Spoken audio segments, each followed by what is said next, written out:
vais raconter maintenant est issu d'un travail collectif du mouvement Utopia. On est en train de rédiger un livre collectif sur la démocratie où on pose un certain nombre de choses. Donc on reparle de la fonction présidentielle, on parle du Parlement, d'un certain nombre d'outils. Je détaillerai un tout petit peu plus, je dirai quelques mots sur les outils. On examine aussi ce qui se passe dans l'entreprise, parce qu'on pense que la démocratie, même si on l'a fait dans nos villages, partout, dans le monde politique, c'est bien. Mais l'entreprise, c'est aussi un lieu où vivent encore pas mal de gens, même si j'ai beaucoup aimé la phrase de Miguel, il y a des milliardaires de plus en plus gros et des chômeurs de plus en plus nombreux. Ça, je pense qu'il faudrait la noter dans les comptes rendus, elle est très belle. Et puis si on a le temps, je vais essayer, tu m'arrêtes sur le temps, dire quelques mots des médias et de l'école. Donc sur les institutions, donc on y a réfléchi en interne au mouvement Utopia. Il y a des choses qui ont été dites tout à l'heure. Je pense qu'il faut souligner un point qui nous semble émerger, qui est majeur par rapport aux défis qui nous attendent, en particulier aux défis climatiques et écologiques. C'est une notion qui a été développée par Dominique Bourg il y a déjà quelques années, dans un bouquin qui s'appelle « La République écologique », et qui est la notion d'une chambre du long terme. Alors il l'a décrit de façon très précise, mais je pense qu'il faut qu'on arrive à mettre il faudrait, dans un monde idéal, ou dans une démocratie idéale, qu'on arrive à mettre en place, et ça, quel que soit le niveau, qu'il soit local, régional ou national, voire européen, une chambre du long terme. Il l'appelait chambre du futur, on pourrait l'appeler chambre du long terme, qui prennent en compte donc les intérêts du long terme en termes climatiques, en termes de risques techniques, technologiques, etc. Donc c'est pour nous quelque chose qui semble important et qu'il faut rajouter donc à ce qui a été très bien dit tout à l'heure. Sur les outils, donc on m'avait mandaté pour parler des outils, mais Jean-Pierre Vance les a cités, donc je vais aller très très vite là-dessus. Donc il a parlé de conférences de citoyens, donc c'est juste pour dire comment ça marche. Et ça va faire le lien aussi avec le tirage au sort. Les conférences de citoyens, c'est une méthode donc qui pourrait s'appliquer donc qui peut s'appliquer à différents domaines, dont les effets sur le long terme des décisions. Ça peut être des décisions d'aménagement, ça peut être les risques de santé publique, l'examen l'application du principe de précaution. Donc c'est un groupe de citoyens qui est tiré au sort ça reste ouvert, parmi des volontaires, sur des listes électorales, parmi des candidats présentés par des associations. Tout est encore imaginable et en chantier. Il y a plein de solutions possibles. C'est Jacques Testard d'Attaque et Saint-Omer qui font des revues des possibilités. Donc là, ça reste ouvert. Donc les conférences de citoyens sont mandatées après une formation. C'est des gens ordinaires, vous, nous, qui sont tirés au sort et qui sont mandatés pour trancher ou donner un avis sur un sujet. Alors, ça aussi, ça a été lancé tout à l'heure. Donc, donner un avis, oui, mais à qui? Aux élus qui continuent à décider. Donc ça reste une question, et je pense que c'est une grande frustration. Moi, je suis comme Jérôme, impliqué localement dans la vie politique, donc comme élu local, d'opposition peut-être par chance d'ailleurs. Mais ce que je ressens, c'est une grande frustration d'avoir des propositions qui viennent de la rue, des citoyens. Alors on peut ne pas être d'accord avec toutes les propositions qui sont faites, mais la décision en revient aujourd'hui à un groupe majoritaire dans un conseil municipal ou un conseil de communauté, un conseil de métropole, que sais-je, quelles sont ces institutions. Donc ça reste un vrai sujet, donc qu'on n'a pas encore ouvert. Deuxième outil qui a été évoqué, mais pas sous ce nom, par Eric, c'est l'Observatoire des engagements, donc qui est aussi quelque chose qui est porté, qui est expérimenté. On a parlé d'expérimentation. Je pense à la ville de Bagneux, en région parisienne, qui a mis en place, donc sous le contrôle ou avec l'aide de la municipalité, donc un observatoire des engagements, donc des volontaires, des anciens élus qui regardent les engagements de mandat et qui périodiquement regardent si la municipalité les a mis en œuvre et comment, et qui rend compte. Donc c'est un premier point, c'est un outil qui fonctionne, qui est hors d'un cadre légal ou institutionnel, mais que chaque collectivité peut décider de mettre en place, ou que des citoyens peuvent s'approprier et mettre en place eux-mêmes. Dans la région toulousaine, on est en train de réfléchir à quelque chose qui pourrait ressembler à ça, à partir d'initiatives d'élus ou d'anciens élus qui vivaient les frustrations dont on parlait, mais qui souhaitent travailler là-dessus, et on y travaille très concrètement sur le terrain. Et Saillant a mis en place également un comité, je crois que c'est un conseil des sages, c'est ce qu'ils ont, le conseil des sages. Hein. Donc ils ont mandaté 12 citoyens pour vérifier la qualité démocratique et s'assurer donc des débats. Ils vérifient la façon dont se passent les débats et ils s'assurent aussi de la formation des élus, parce que les élus de Saillant, tu l'as pas dit, et les citoyens. Mais les élus de Saillant, c'est des gens tout à fait ordinaires. Hein. C'est aucun passé politique. Certains étaient un peu plus engagés dans des luttes locales, mais pas tous. Mais c'est des gens qui n'y connaissaient rien. Et donc, ce conseil s'assure de leur formation. Tirage au sort, on en a parlé. De quoi je voulais parler d'autre donc les outils. L'entreprise, oui, je le disais en introduction, c'est un lieu aussi dont la démocratie est absente aujourd'hui, très objectivement, à part quelques entreprises de l'économie sociale et solidaire et des SCOP, et encore. SCOP, c'est les sociétés coopératives ouvrières de production. Donc la démocratie est absente. Aujourd'hui, on a des institutions qui sont héritées des lois Auroux de 1982, comment on pourrait appeler ça, le printemps français, et qui ont été petit à petit rognées, et qui, par la dernière loi travail, sont modifiées, alors qui ont été parfois modifiées, je pense à la loi Rebsamen, qui est allée dans le sens qu'on pourrait soutenir, dans le sens de simplification, en particulier pour les petites entreprises, avec un regroupement des instances représentatives. Donc ça permet de simplifier la vie des PME.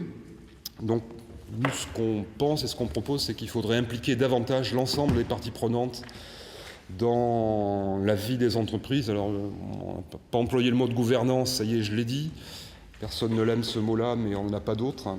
Donc impliquer les salariés, impliquer éventuellement les clients, les associations qui sont là, donc faire vivre l'écosystème autour de l'entreprise dans les conseils d'administration ou des instances équivalentes. Donc on est sur ce genre de propositions pour rénover et aussi donner une place aussi plus importante aux salariés.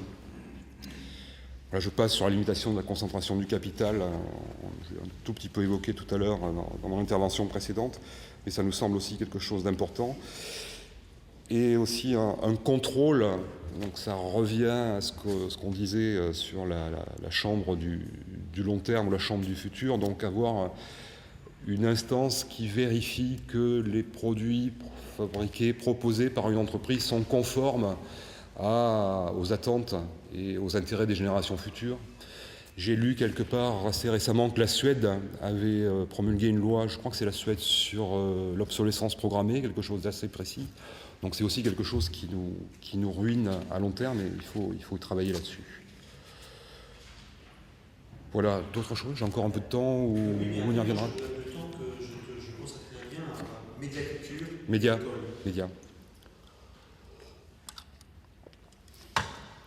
Quoi dire sur les médias? On a évoqué tout à l'heure, aujourd'hui les médias sont tenus par, sauf quelques médias alternatifs, mais peu visibles, en dehors de notre cercle. Hein, je pense à Reporter, Fakir, Mediapart, 89 et l'Humanité. On va citer l'Humanité, il y a peut-être des communistes encore dans la salle, je sais pas. Basta, oui, voilà. À part cette presse-là, mais qui reste confidentielle, les médias, en particulier la télévision et les grands médias audiovisuels sont tenus par Bolloré, Drahi, etc. Donc là, il y a une vraie problématique de comment on gère la transition vers plus de contrôle ou de présentation d'alternatives. Je crois que c'est toi, Christina, qui parlait de Tina tout à l'heure. Hein. Aujourd'hui, il n'y a pas d'alternative. Il n'y a pas eu d'alternative au débat sur le Burkini. Il n'y a plus d'alternative au débat sur la présidentielle, sur les candidats, alors jusqu'à Mi-novembre, on est sur les candidats de la droite. Après, ça sera le tour des candidats de la gauche qui va occuper tout le paysage audiovisuel. On ne pensera qu'à ça. Et donc il y a un vrai enjeu sur la réappropriation des médias. Alors, c'est pas nouveau, hein, ça date de Debord, toutes ces questions-là. Donc, il faut travailler sur l'indépendance des médias. Donc, ça passe par une réappropriation du capital. Évidemment, un nouveau mode de possession des médias. Ça passe par l'indépendance réelle des journalistes. Et par exemple, sinon, et pour le capital, réappropriation, alors, une des possibilités, alors on n'a pas tout exploré, une des possibilités, c'est la règle des 3 tiers, hein, qui est expérimentée actuellement en Équateur.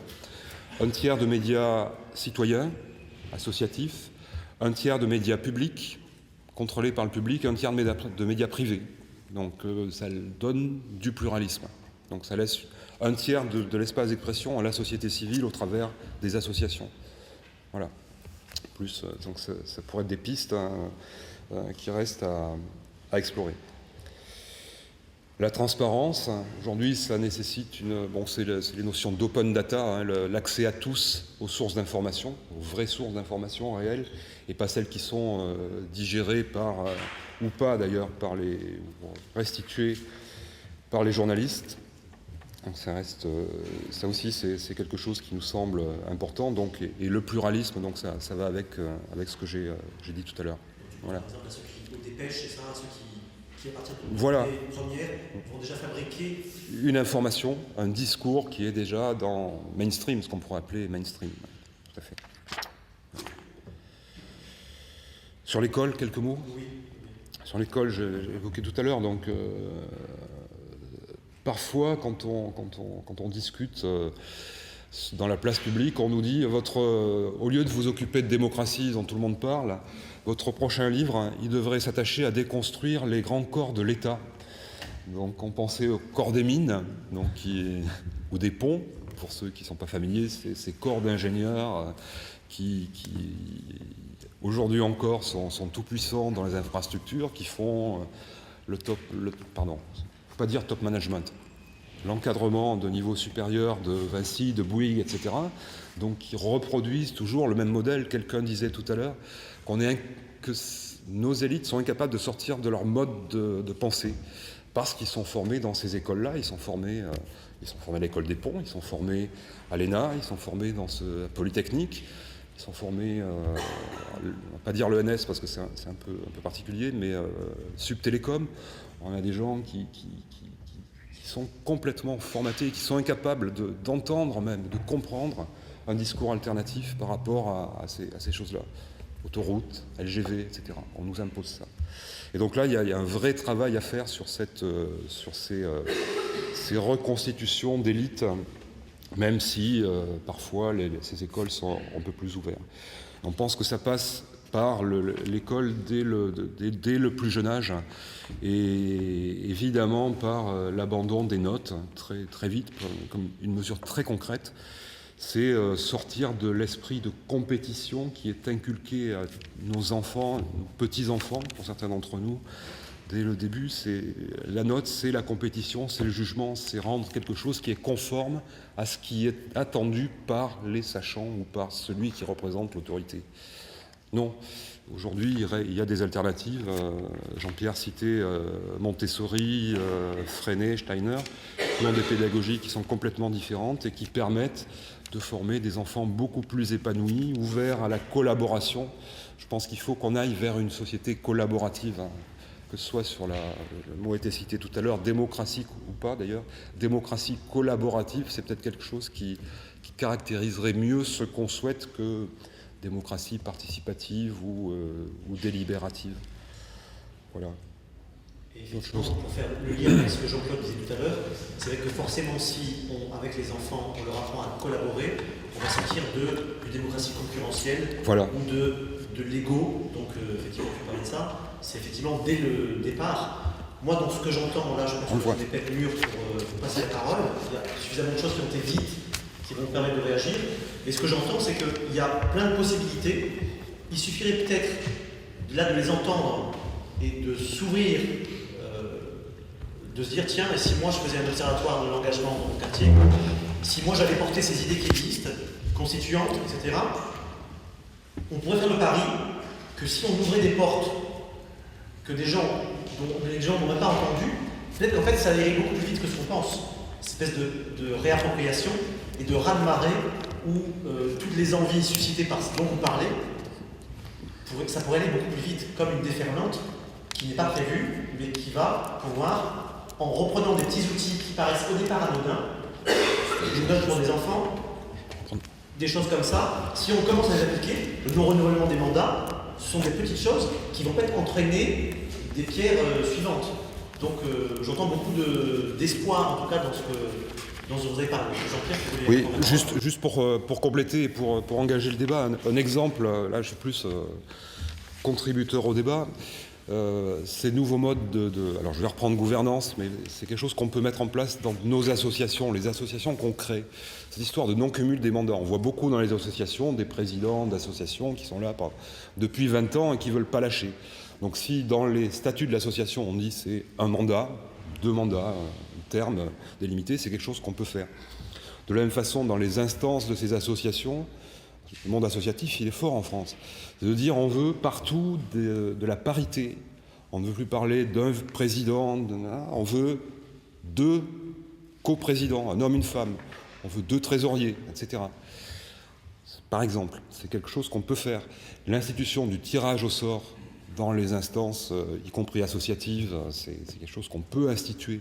On peut l'instituer à l'école aussi, dans les écoles primaires. On peut dire, les conseils d'école dans lesquels siègent les représentants des enfants, pourquoi on ne les tire pas au sort? Pourquoi on leur demande d'élire déjà? On est déjà dans ce formatage. Pourquoi on ne tire pas au sort les enfants qui vont participer au conseil d'école? Voilà, juste ce témoignage-là que je voulais porter, parce que ça peut donner des idées tout de suite, demain. Et l'argument trouvant très concret de dire le président, il est président de l'association parce que personne ne prend sa place, vous qui êtes dans la réalité des fois, on est face à ça, effectivement des gens qui voudraient bien laisser leur place, mais personne n'en veut.